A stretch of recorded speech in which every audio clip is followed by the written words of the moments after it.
Just keep a smile on your face and it'll be okay. Try not to be bitter, you gotta do it either way. Keep a smile on your face and it'll be okay. So when life throws a jab, you gotta duck out of the way. What's going on, everybody? Welcome back to the Starting Small Music Podcast. Today we have artist and songwriter Elvie Shane with us. How you doing today, Elvie? I'm doing great, baby. How are you doing? I'm doing awesome, man. So getting right into your story, you grew up in Caneyville, Kentucky. What was your childhood like down there? Oh man, I was just thinking about this the other day. I was thinking back to that awesome time in life when, sorry, upper decky. Oh, I'll put one in too, brother. I think about that awesome time in life when we didn't have cell phones and how, I lived in a little basement house halfway down the holler in Caneyville, Kentucky, off of Post Housey Road. Lived there my whole life. And when I was bored, I would just like go walking in the woods. Yeah. And I mean, I would trespass on a daily basis, just walk wherever I wanted to. Everybody around knew my folks though, and knew me. And most time I would just like when I was really young, I would grab a BB gun and just go out in the woods with my dog, or later on a 22 or a shotgun or something like that. And there's this really like almost magical place across the holler from where I grew up called Pine Arbor. It seems magical when you grow up there. The song we just put out, Does Heaven Have a Creek? It says, Does Heaven Have a Creek where I can swim in my old blue jeans? And there's this little swimming hole down at Pine Arbor Creek where me and my brother and his friends used to go when I was real small, and we'd just jump in our blue jeans and go for a swim and then go for a hike and spend all day out there. It was an awesome place to grow up. So when you were growing up, what kind of music was getting played around the house that you feel was like your first introduction to music that kind of made you feel a connection to it? Oh man, my mom absolutely hates listening to music in the house, so no music in the house. But mom would listen to 90s country in the car exclusively. There was this station over from Owensboro, Kentucky that she listened to a lot. And then my dad was more of like classic rock and Southern rock mixed with like he also liked Heartland rock a lot. Well, I call it Heartland rock. Like to me, Steve Earle is like the epitome of Heartland rock, but also a little bit of country. Yeah. Steve Earle was definitely my dad's favorite, along with John Fogerty. So mom was real big in church. Dad was not. They are polar opposites, still together 45 years. But I would go to church on Sundays with my mom and I would sing hymns. And that's kind of where my first love for music came, was singing those hymns at church. And then I would get home, and there'd be a skunky smell floating around the holler and beer cans laying around and Southern rock on the radio. And that was Dad. And he was usually under the hood of some old car or truck or working on a semi truck. I spent a lot of time out in that driveway with him, learning 4-letter words and how to turn a wrench. And Mama gave me Jesus, Daddy gave me Jones, Of course. Yeah, man. Now, what age did you pick up the guitar? Was that in high school or was that even later in life? I was I was 12, I believe. My sister got me a job hauling hay for a friend of hers that she worked with, I believe, and I saved up some money from hauling hay and I bought a Fender flat top guitar off of my Aunt Marcia for like $150. Oh yeah. And we didn't have YouTube then, and we couldn't really afford guitar lessons. My mom tried to put me in guitar lessons later on after I'd already like taught myself so much stuff. I think the instructor told my mom, hey, he's already taught himself so much he doesn't need lessons. But what he really meant was, I can't put up with this little asshole. So I need you to take him back. Because I was a pretty high-strung kid, which is why my aunts would never teach me how to play piano either. I can play a little bit, but not real good. But yeah, so I started playing guitar when I was like 12. I'm still learning. I'm not that good. I've got my one thing I do, and it gets me through. No, I always say I just know enough guitar to be able to write the songs. I'll let the people that are better at guitar fill in the rest of the parts. Mm-hmm. Yeah, I tend to like to have a good guitar player around, Of course. especially writing the writing process has changed a little bit, but we'll get into that. Go ahead. Yeah. Now, did you start writing songs like when you first picked up the guitar? When did that kind of come about for you? I started writing songs, man, when I was walking around those fields and in the woods when I was just a kid. I would try to string words together. My two favorite records, like I was saying a while ago, was Steve Earle's Guitar Town record and John Fogerty's solo record from I think it was like 1997. It was called Blue Moon Swamp. Mm-hmm. So I would hear those, the way that they put stories together really like painted the picture of like what I seen life to be, I felt like. And so I would try to string words together, and I got into, I think I was a sophomore in high school, and mama wouldn't usually let me like go to a different denomination church Mm-hmm. because grew up pretty strict missionary Baptist, and that's where we went, and that's what was right, and whatever. So, but one night, for some reason, we went to a General Baptist revival, and while we were at the revival, I was singing as I usually would. That was what I loved to do at church, And my buddy, or this guy, comes up to me. He wasn't my buddy yet, but he comes up to me after service. He was like, "Hey, we've got a band, and our sorry, this ain't my computer. I don't know if you heard that ding or not, but he was like, "Hey, we got a band, and our singer just quit us. We got a show in like a week. We need a singer. Would you be interested?" I was like, "Sure." So I asked my mom. I knew she would say no, but Mm-hmm. she ended up saying yeah. And so I got into this band, and that was like my first kind of stepping into the role of like actually being a songwriter.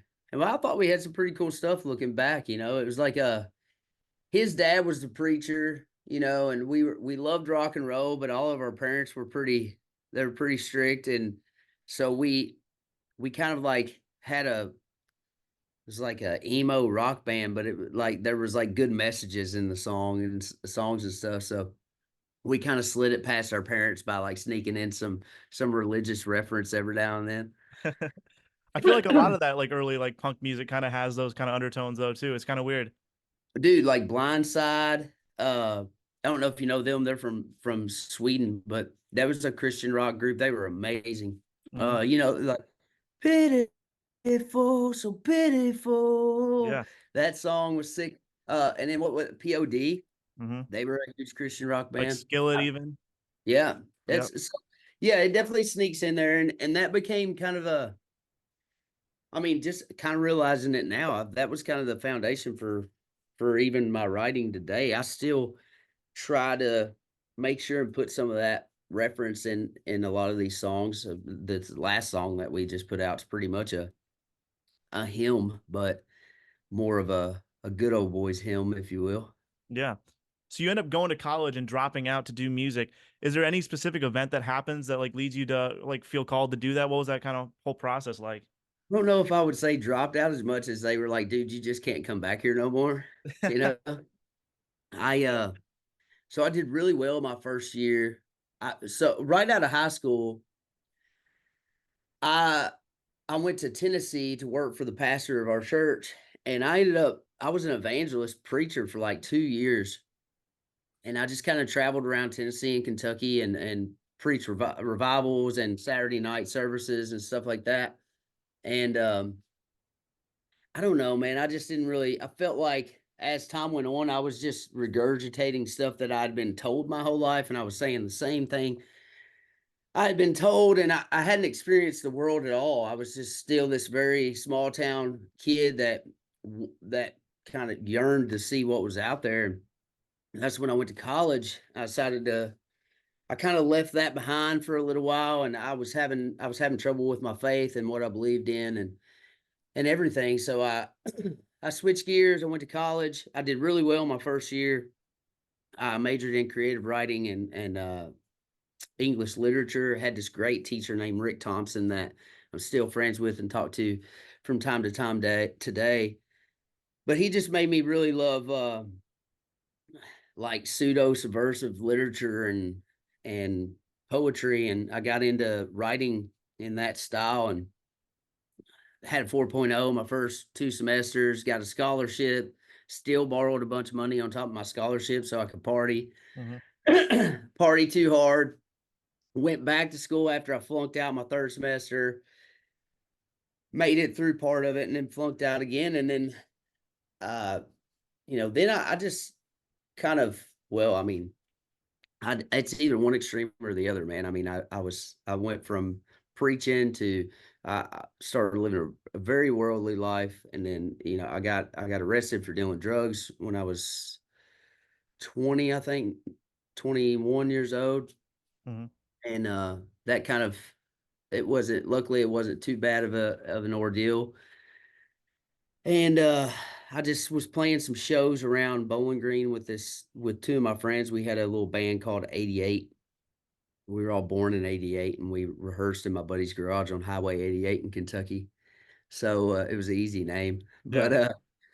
But yeah, I did that, and then I met my wife at a bar in Bowling Green, and I quit playing guitar for I didn't touch my guitar for 3 years. I didn't sing unless I was in the shower or the car, Mm-hmm. And just had to take a little break from it, and I went to Eastern Kentucky and just worked. Yeah. Is that what led up to you auditioning for American Idol then in 2016? Is that kind of what made you get back into music? You got me. You got me. I did do that. So what happened? My wife had this group of friends, guy friends that she went to school with all her life. They had a band called Borrow Blue. Mm-hmm. And one night, I'm sorry, I don't know how to turn these stupid text messages off on this phone or on this computer. Oh, you're good. They're not coming through on my end, so they should be all good. Yeah. Good. So one night, I had been listening to Sturgill Simpson.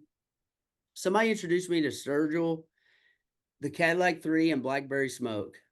And then I had been listening to the Steel Drivers and the Johnson Brothers, Stapleton's early stuff, Mm-hmm. And there was this Johnson Brothers song called Barely Alive. And I was like, man, I want to get back into playing guitar. And my old guitar was just so beat up, you couldn't even play it anymore. So I ordered a little Taylor GS Mini, a little 3/4 size guitar off of, what's that? What's that music store up in Indiana called? Not Musician's Friend. Sweetwater. That's 2 hours where I'm from. Okay. Yeah. So I ordered from there. My boy Ian Angle, that I still work with up at Sweetwater from time to time, he sends me this guitar. And I learned how to play Barely Alive. And then one night after one of their shows, I went to one of them's house to kind of party after the show and hang out. And I got a little toasted and just grabbed a guitar and started playing. And I sang Barely Alive, and they were all like, "You sing?" And I was like, "Yeah." So they started having me come out and sing their breaks at bars and open up for them and stuff. And then I started coming with one of those guys down to Nashville not long after that, and started writing, man. And it had been 3 years of just back to my roots, hard nosed blue collar work, shoveling beans, cutting trees, farm work, building pole barns, all this stuff. And my last blue collar job, I was laying pipe in Alabama, not the fun kind. We were down in Coleman, Alabama, laying sewer lines, and I had this awesome foreman, Steve Rich. He always told me I needed to do something with my music, and one day it was just hot as hell, dude. 98 degrees. I'm shoveling gravel in a pipeline ditch, and he's like, I threw my shovel across the site. I was just fed up, and I was like, I'm done with this shit. He's like, "Where are you going?" I said, "I'm gonna go do something with music. I'm gonna go do American Idol or something, And he said, "I've been waiting for you to say that." So he talked me down. I finished out my day. I finished out my time there. I went to work for a production company, and in the process of doing that, I was coming down here writing songs, and I met this amazing lady named Precious Harris, and she got me a private audition with American Idol, and I'd already done The Voice once before. My mom raised money on GoFundMe without asking me if it was okay. She posted this thing on GoFundMe for me to go to LA and try out for The Voice. And Mhm. I got mad at first. I was like, Mom, don't do that. I don't want to ask people for money. But the next morning it was already at like $3,500. I was like, wow, people want me to go. Yeah. So I'll go. I go out there. They're like, no. I get back. Precious calls me. She's like, you should go over and try out for American Idol. And I did. They told me no. And as I was walking out the door, they told me no because I tried to sing an Adele song and I was having a rough time with my voice that day. I was nervous. Mhm. And it was a little high. I sang it in the wrong key, so I didn't do that well. Well, I was pissed off because I know I could sing the song, but they were like, no. I'm walking out, and this woman says, you know what, come back. I've heard you sing before. I know you can sing well. Like, come back and give us another song. And the guy that told me no, he was like, yeah, maybe try to sing something that you can actually sing. He was a little condescending. He said, so what do you want to sing? And I was like, I'm going to sing Barely Alive by Mhm. the Johnson Brothers. And he goes, oh, okay, you're going to sing Chris Stapleton now. I was like, yeah, by God, I am. So I did. And I guess I just had just enough piss and vinegar. I nailed the notes and they were like, all right, here you go. Went and did the show and didn't last very long. Thank God.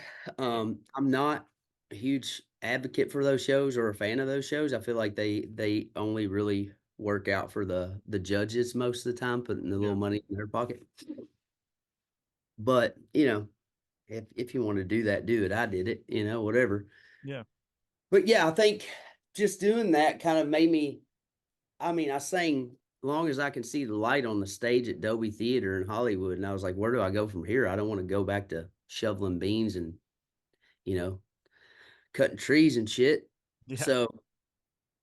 So I just started like focusing my energy down here, and it wasn't too long. I think we wrote My Boy within 6 months of being in Nashville, and Yeah. then all the deals, just everything came really easy the first few years, man. It was a little crazy. That song came along, it got a buzz going around town and got the publishing deal and the record deal, and it feels like all that stuff was the easy part, and now I'm in the hard work.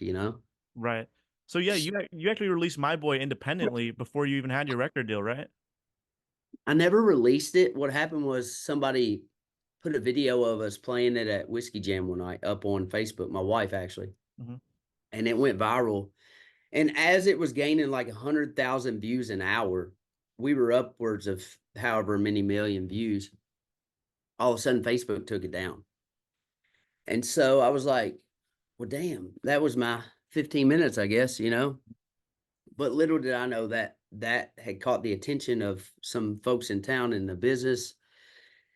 It was very early on in the social media thing. Like I was on the tail end of the old way, Mhm. and the very beginning of the new way.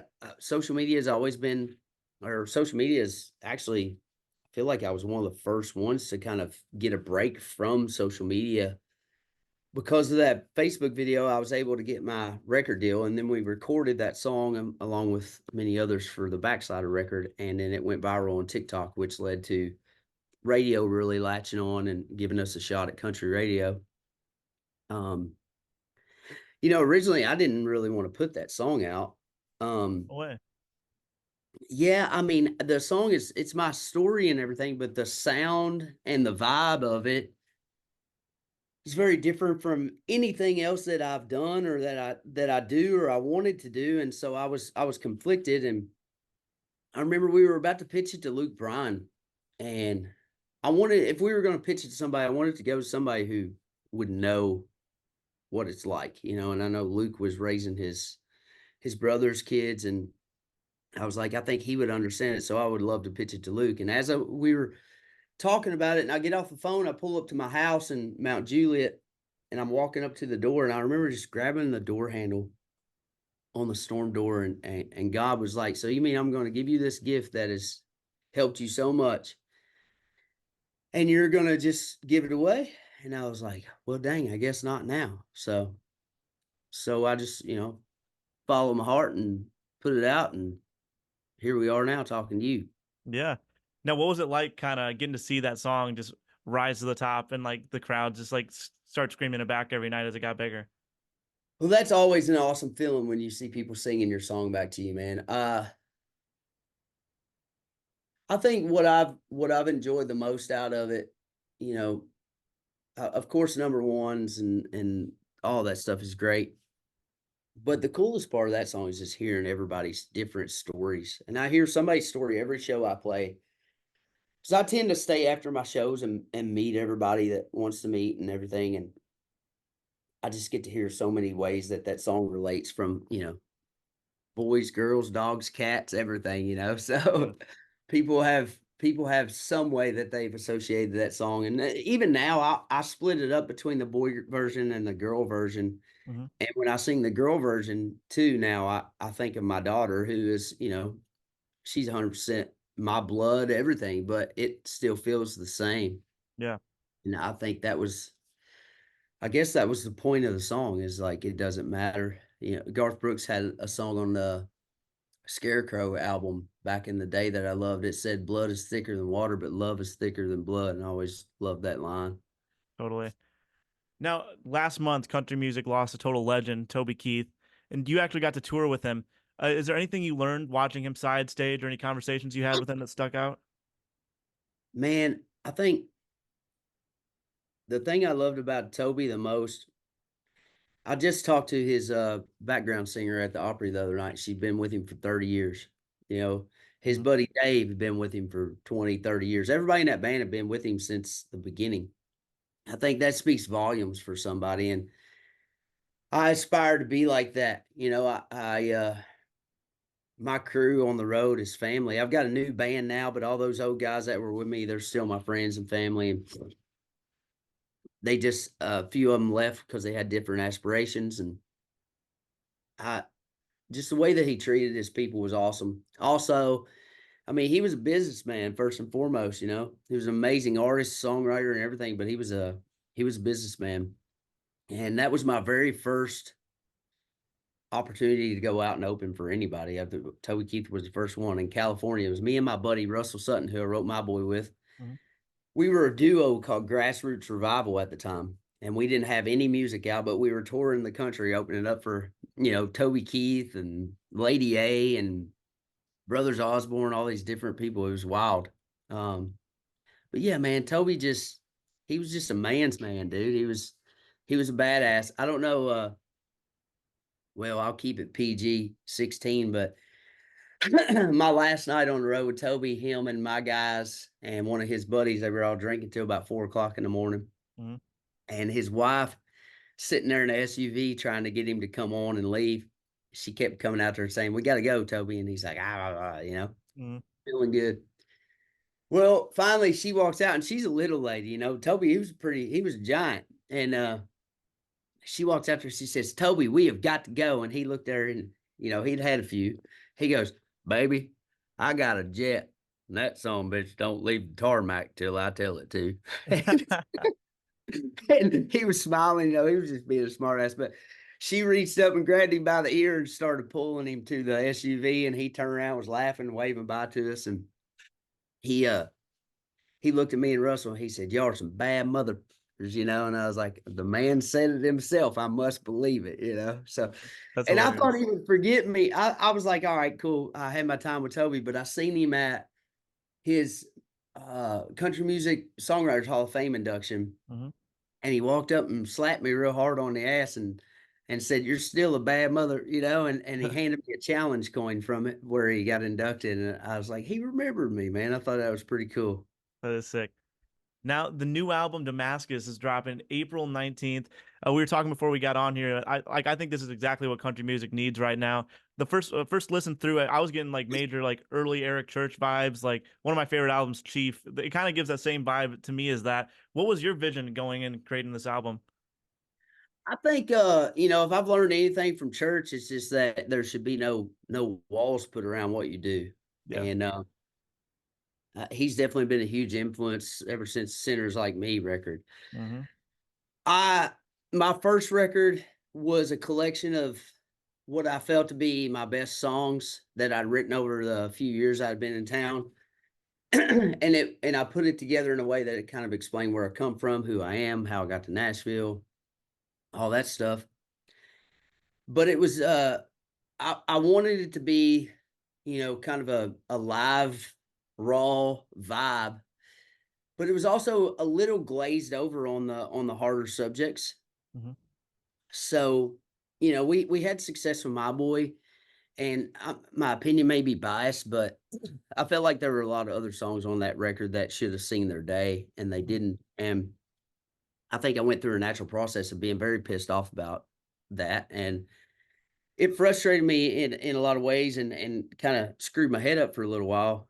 But I was like, well, hey, if I give it my best shot being who I am and being, honest to who I am, but still trying to be mindful of like commerciability and all that, whatever, and it doesn't work out, then on this next project, there's no holds barred. I'm doing me 100%.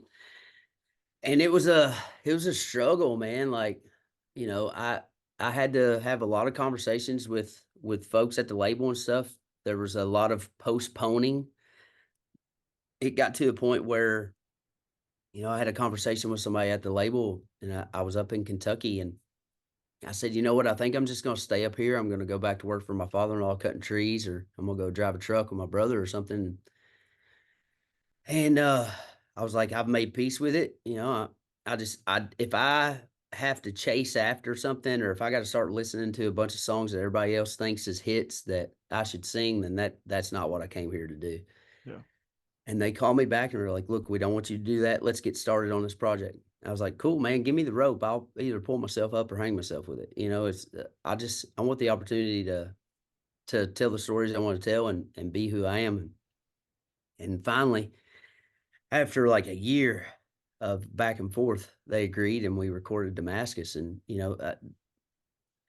it's cool because as I'm writing this project and I'm writing songs about prison reform and drug addiction, I start seeing the shift in the industry that was going on, kind of congruently, I guess would be the word, with what I'd been working on. And I think you've seen it the most with folks like Jelly Roll, and talking about those things, and going and doing the prison shows and the rehabs and stuff, which is something we've also been doing a little bit of. And now, like, it was cool at first, but now it almost feels like this raw, real authenticity thing is becoming a fad in country music. And I think that's a dangerous space to be in, when as an industry, you start pushing artists to talk about things that they may not be comfortable with talking about and doing. So I think it needs to be handled at an individual basis. But I'm perfectly comfortable with sharing my past and the ups and downs. And you'll see that in this record. But some of this record is me, and some of it is inspired. Sorry, I feel like I'm going off on a tangent here, but Oh no, go ahead. some of it's me, definitely, but some of it's definitely inspired by other people's stories. I've had the opportunity to meet Steve Earle and write with him a couple times in the last couple of years, and I brought up a song one day, and I was like, this song is really what pulled me to you when I was a kid. And he was like, well, that ain't me, dog. And I said, whoa, wait a minute. What do you mean? I was like, I fell in love with you because of this. I thought you were this guy. And he said, no. He's like, I would meet people, and I would stay with people, and I would spend time with people, and I would write their stories because I thought their stories were important. And then that made me have even more respect for him. So the prime example of this section, or part of the record, a song called 215634. Mm-hmm. My buddy I grew up with, my oldest childhood friend, we lived across the holler from each other, and he'd ride his dirt bike over, or I'd ride a 3-wheeler over or something. We'd hang out. He, in our 20s, me and him kind of got into the same stuff, and he tended to get in a lot more trouble than I did. So he was out on parole when he's about 30 years old, and this man had threatened to kill him. And, he acquired a gun the way that felons do. And this man, sure enough, kicked in the door one day to kill him and put a gun up to him, and my buddy pulled out his gun and shot and killed this man. But since he was a felon in possession of a firearm, he couldn't claim self-defense. And you'll hear that in the song. The second verse tells that story. But something about that just don't sit right with me. I feel like a man should be able to defend himself, you know. Yeah. Go ahead. Oh, well, one of my favorites on the record is Fan on High. Kind of just takes me back to like an old saloon. Kind of tell me the story of the process of making that one. So I was at a writer's retreat that Jody Williams put on here in town. He's a publisher here in town, used to run BMI. But I got in a room with a guy named Hayes Carl and Driver Williams one day. And Driver said, "Hey man, me and Hayes got this idea we came up with a couple weeks ago, and we feel like you'd be perfect for it." And I said, "Well, what is it?" He said, "Well, it's called Buck Ass Naked with the Fan on High." And I was like, "Well, you got my attention, you know." So we started writing it, and Hayes sang the demo on it originally, and I love his demo. It just sounds like an old stray alley cat singing it. It's awesome. But when I got in the studio, I was like, there was so much heavy stuff on the record. I was like, I don't want people to think that I take myself entirely too seriously, you know? So how do we fix that? And I brought up Fan on High, and my producer, Oscar Charles, who I thought would be so against it, was like, yeah, we should do that.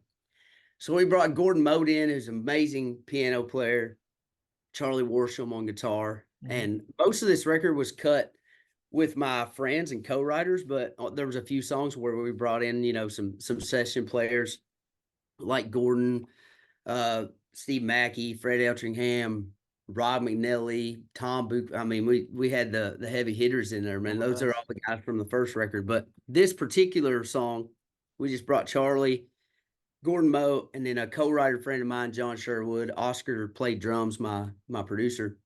And I was like, what if we did this like Jerry Lee Lewis kind of vibe with it? So Gordon's like this, you know? And I was like, yeah, exactly like that. And then it talks about Jerry Reed in the second verse. I got Jerry Reed on the Crosley. He's been keeping me good company. Mm-hmm. So I was like, well, what if we got Jerry Lee on piano, but we got Jerry Reed, or yeah, Jerry Reed. Oh my God. Well, we got Reed on the guitar. And Charlie's like this. And I was like, yeah, exactly like that. So it turned into this like barn burner. Yeah. And that's such a fun song to do out live. It's the only song I've ever had that people are literally singing the first time they hear it. They're singing it, you know, by the end of the first chorus. So that was a fun one to add to the project for sure. Now, I like to close my interviews by asking, what's a piece of advice you'd give to the aspiring artists and songwriters out there that you've learned along your journey? Man, you just got to do it for the reasons that you came here to do it, you know, whether it's Nashville or Eastern Kentucky, like my buddy Hunter Flynn right now, who's out there doing his thing. I think you got to just be who you are. There's always here's the thing, the team that you build around you, everybody wants the same thing. They want to see you be successful, but everybody's got their own ideas of what that success looks like. So you got to decide for yourself what success is. For me, success, although I would love to make a little money too, my main goal in success is just to do something I'm proud of, talk about things that I want to talk about in my music, and, you know, not feel for a moment that I'm faking anything when I'm on stage. Mm-hmm. I think the most important thing that anybody can take with them is just be you and be raw, be real, all the buzzwords that are going on these days, you know, is it frustrates me a little bit, but none of us are all that special. So if you just be who you are and tell your stories, then you'll believe it when you sing it, and you'll feel it when you sing it. And I feel like that's how you get other people to believe and feel what you're doing. Hell yeah. Well, Elvie, thank you so much for coming on the show. Guys, the new album drops April 19th, Damascus. Y'all got to go check it out, and check them out at elvieshane.com.